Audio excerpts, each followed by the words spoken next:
सातवें टी20 में Pakistani team runs के पहाड़ तले दब गई। इंग्लैंड ने पाकिस्तान को 67 रन से शिकस्त देकर सीरीज 4-3 से जीत ली। इंग्लिश बॉलर्स ने पाकिस्तानी बल्लेबाजों की एक न चलने दी।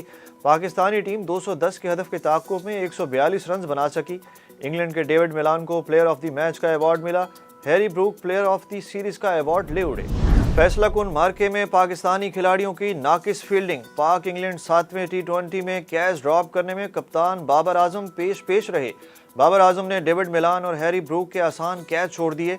19वें ओवर में मोहम्मद वसीम ने भी डेविड मिलान का कैच ड्रॉप किया, जिसके बाद मिलान 8 गेंदों पर मजीद 17 रन बनाए। विकेट कीपर मोहम्मद रिजवान के हाथों से भी कई गेंद बाउंड्री पार कर गए। लाहौर के खानों से तंग मोइन अली को कराची के खाने पसंद। इंग्लैंड टीम के कप्तान प्रेस कॉन्फ्रेंस में दिल की बात जबान पर ले आए।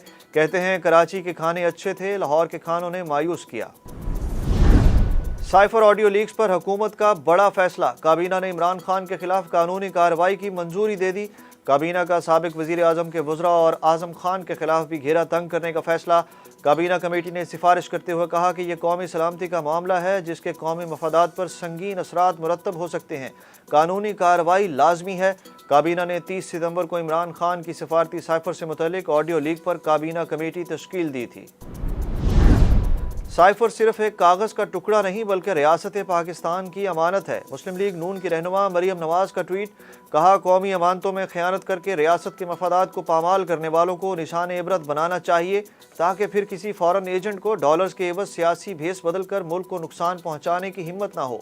एक तो जालसाजी की और फिर इस खौफ से कि पकड़ा ना जाऊं साइफर ही गायब कर दिया। इस्लामाबाद में किसानों का एहतजाज जारी। चेयरमैन किसान इत्तेहाद का कहना है कि पंजाब हुकूमत ने किसान इत्तेहाद से ज्यादती की। वफाकी हुकूमत से मुज़ाकरात मुकम्मल होने की उम्मीद है। मुज़ाकरात मुकम्मल होते ही किसान बनी गाला का रुख करेंगे। लोधरा में घर में सोए अफराद पर नामालूम अफराद की फायरिंग। बेटा कत्ल, वालदा शदीद जख्मी हो गई। तिब्बी इमदाद के लिए बहावलपुर के विक्टोरिया अस्पताल मुंतकिल। पुलिस ने तफ्तीश शुरू कर दी। पेरिस में एफल टावर गुलाबी रोशनी से जगमगा उठा। छाती के कैंसर की आगाही मुहिम के सिलसिले में एफल टावर गुलाबी रोशनी में नहा गया। दुनिया भर में छाती के कैंसर से आगाही मुहिम जारी। आगाही के लिए अक्टूबर का पूरा महीना मुख्तस किया जाता है।